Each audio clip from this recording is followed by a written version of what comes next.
Hello and welcome to Do It Yourself channel.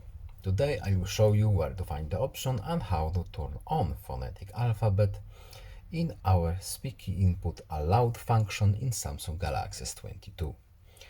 Very long title.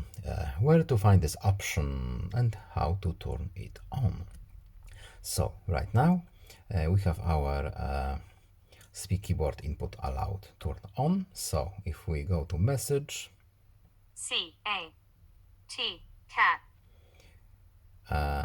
it looks like this. So we need to go to settings, accessibility, then spoken assistance, and at the top we have speak keyboard input aloud, and in here we have phonetic alphabet.